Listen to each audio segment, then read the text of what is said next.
Bonjour. Amakuru yanyu. Weekend nziza. Nizere ko muri amahoro. Natwe turashima Imana. Ubu turi samedi. Ntabwo twakoze. Nari nkumbulira mu byo kuvuga ngo ntabwo nakoze ndi mu rugo. Yo. Gusubira mu kazi biraryoha pe. Ubu munyagwamagaye. Shana kuzi yo nari ndi mu kazi munsi nakoze ariko ntabwo nzakora. Nari mbikumbuye pepe. Anyways, ubu ndi njyenyine ngiye guhaha byihuse. Maze igihe umaze muri video zabanje navuze ko narwaye hamwe n'umwana. Nabuze umwanya wo kwita ku musatsi wanjye n'umwana, ariko ubu norohewe. Na refreshing gusa, ariko koga ntabwo byari binyoroheye. Saa 8 nateretse wa mfite wanjye anjyane Abanyamerika, hari product nyine ntafite nka maske, ngure n'amavuta, amashampo, amamusi. Abantu mwese muri video zanjye, merci beaucoup. Sinabona ukuntu nabashimira, gusa Imana yo mu ijuru ijye bampera umugisha kuri support yanyu.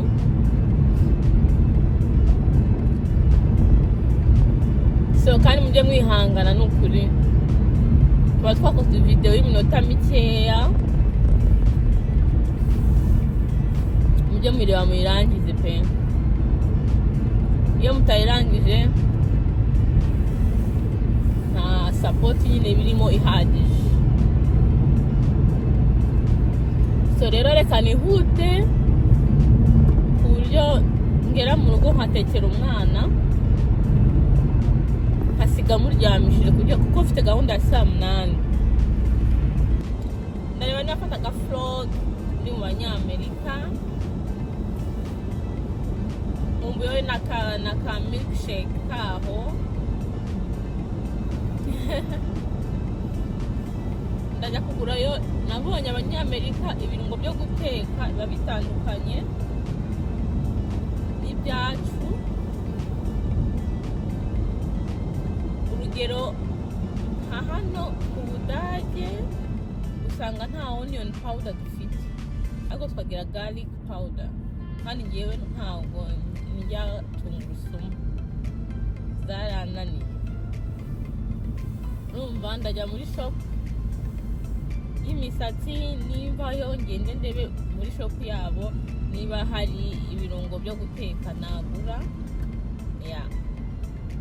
So bye, turasubira. Aha rero nari ngeze mu isoko ya mbere, rebamo nyine ibikoresho by'igikoni, uwo mugati useye. Nagomba guteka schnitzel. Imbuto z'umwana ni nk'itegeko, ibitunguru bya potage, salade, concombre. Umwana agakunda ibitego cyane. So half slice ayo viande se, salade, uhawe utuntu n'utundi. Baby finali nyine zo dukunda gukoresha potage y'umwana, utwo tuyoga turaryoha cyane. Umuhungu wanjye rero izo zose azikunda kubinyuza ajyana ku ishuri akenshi. So numvaga mfite gahunda yo gukora utu brochette, ariko amasaha nateka mfite kutugura anytime nshobora gukora brochette.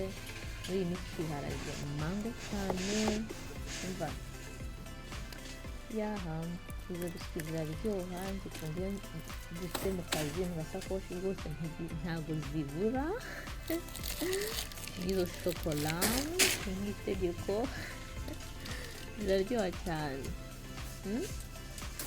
So rero ndumva nabonye ikintu cyiza iyo ngiye kugura amagi hari igihe ntarebe nsangamo ngo nkasanga harimo amagi yamenetse. Rero biba byiza kubera ko amagi ari mazima. Buri gihe ifi ntishobora kubura ibyo ngiye guhaha. Harimo lashfile n'iyo ngiyo umva muri firigo igomba kuba birimo. Lashfile nikunda cyane kuri mashed potatoes, iyo yindi ni iy'umwana. Izo nkoko nazo nzikunda cyane iyo ngiye gukora nka buryoshye cyangwa ngiye nko kuzotsa bisanzwe. So na chicken breast ngiye gukora nka cream sauce, rero ako kaboro birimo neza nawe muzakagure rwose keza cyane. Iyo ni broth dukoresha ku munsi zari zanshiranye, ariko iza nijoro zo twari tuzifite. Iyi ni ya sabune rero dukoresha mu maso ku mugabo wanjye cyangwa se kuri njyewe rimwe na rimwe. Nagombaga kuzigura zari zanshiranye, mba nagiye mu rindi soko ngiye gushakisha izo nkoko za Bw'Inyama kuko umwana wanjye nizo akunda cyane kuruta izindi, nizo mbona arya nyine nkabona arariye. Anyway, nuko nyine biba bimeze hano, buri wese aba afite ibyo akunda. So urabona ukuntu nahashye ibintu byinshi. Iyo ni round ya kabiri.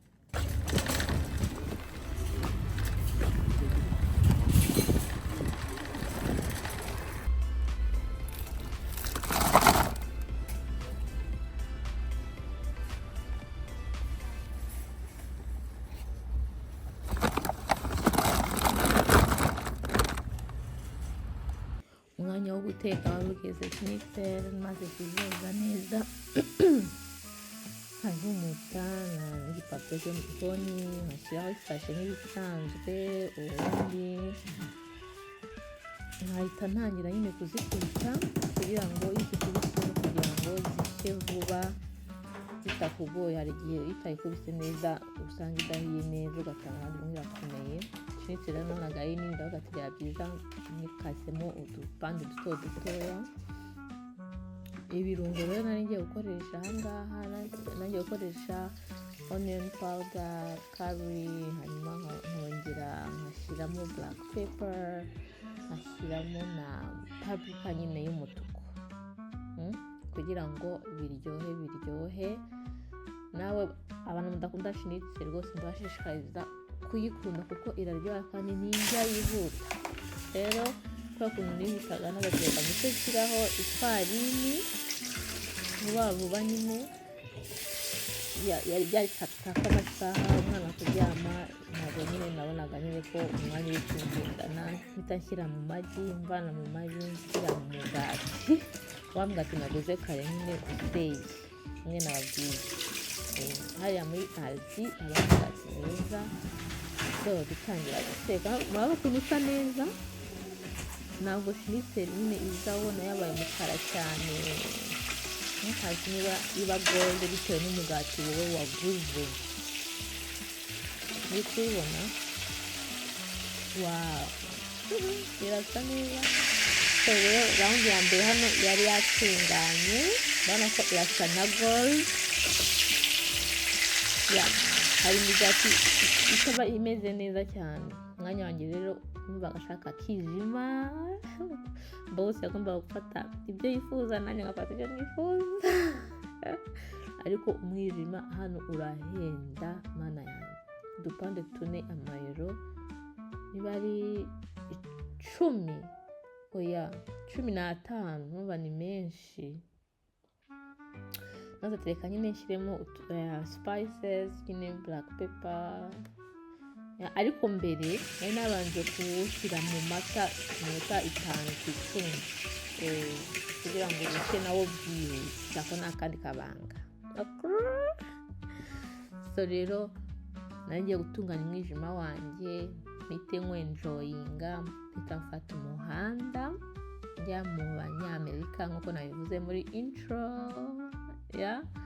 Rero harimo ntabwo nerekanye ukuntu nawutetse, ariko ni ukushyira mu mavuta bisanzwe nta bindi. Ntabwo se ni mu buryo cyangwa se bwa steak, ntabwo just gutyo mu mavuta. Umva umwijima uraryoha. Dankeschön. Naribagiye passport yanjye none boss arayinzaniye. Iteka na passport.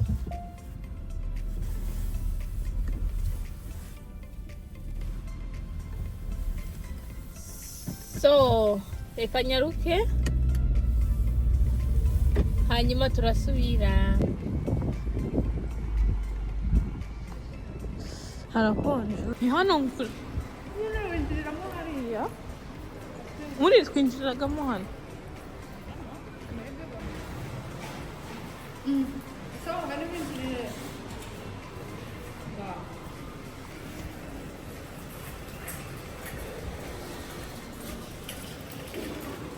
Vengo. Ni umuryango umwe.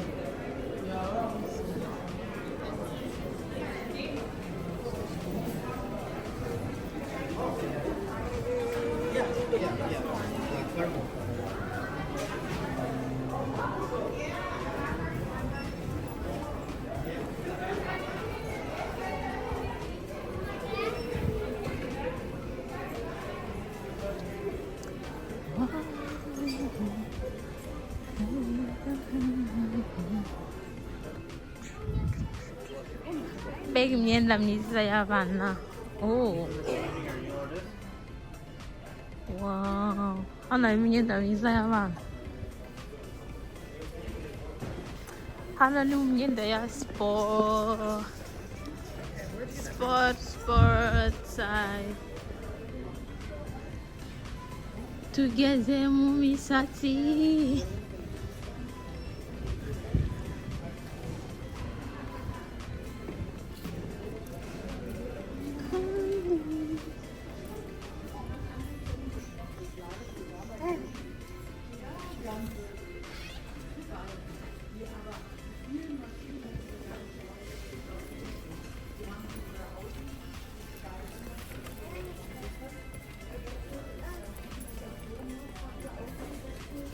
Fasha ngira nshyiramo. Ngura ashoboka. Iyi ni iy'umwana. Hano habagira amashashi. Isoko ryo riracyatanga amashashi. Sauce conditioner. Yeah. Conditioner. You need leave-in conditioner. Go behind. Okay, thanks. Na ukoresha ama conditioner cyangwa ni curl. Ndashaka gukoresha iyi hair mask. Isa na mutani. Hair mask. Oil.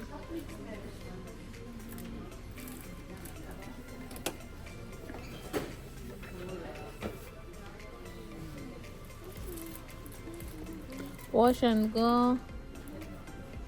Amazing shine. Ngiye kugerageza n'iyi. Amahera 13. For hair.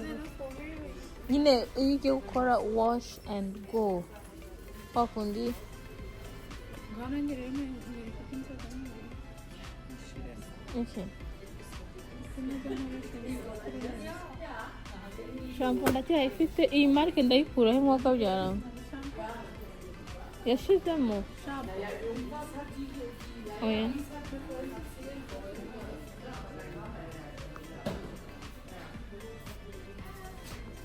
Kwa ibintu byagiye bishiramo.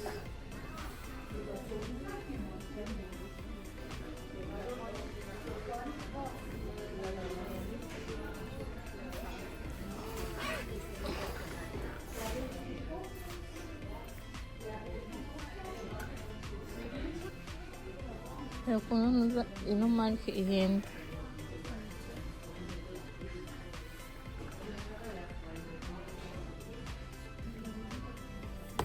Buryoshye ushobora gukoresha. Iriya marike yashize. Hari nizo product ntari kubona.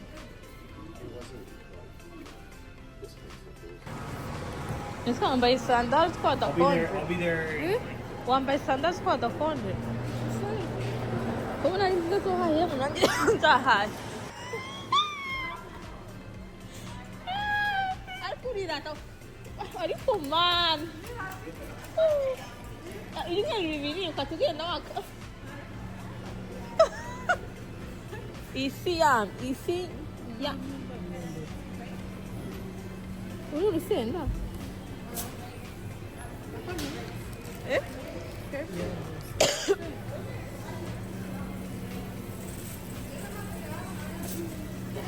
uyarisha iki ese avoka ziri he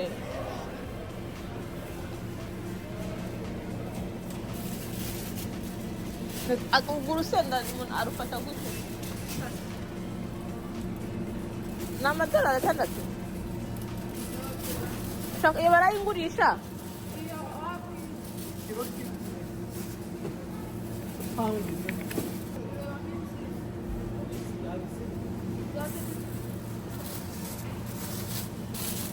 Oh, sweet. Pepper sweet. kangurira avoka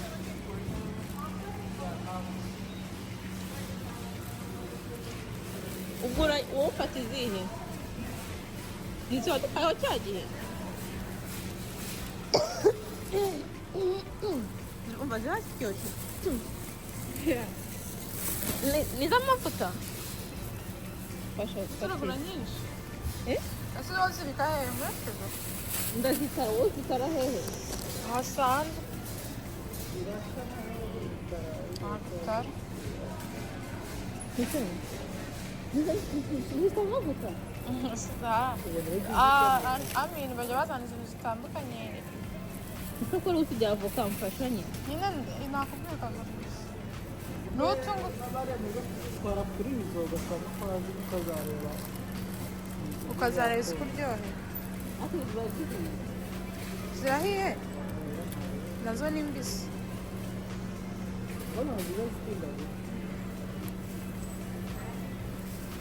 reka ntware enye kuri iyi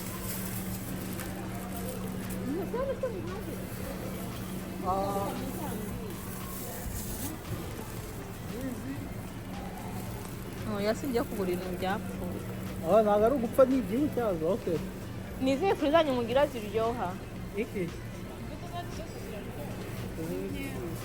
mfite imyembe myinshi nose uko ufashe agashashi ushobora guhahira tujye kureba hariya hiri ngerageza iyi myembe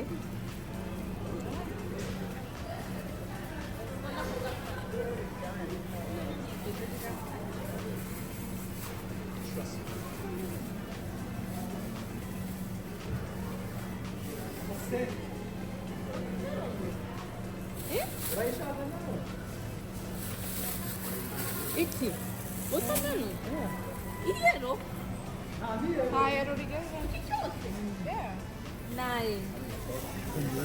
nine nizagere ngo urayishyura cyangwa urayisiga hariya 78 cents mujya muzigura nkawe mwewe iki nomero 7 yes ugenda nusanga irenze urayishyura cyangwa ubanze urebe and then uragaruka mbane ndebe gute like niba ari kumwe cyane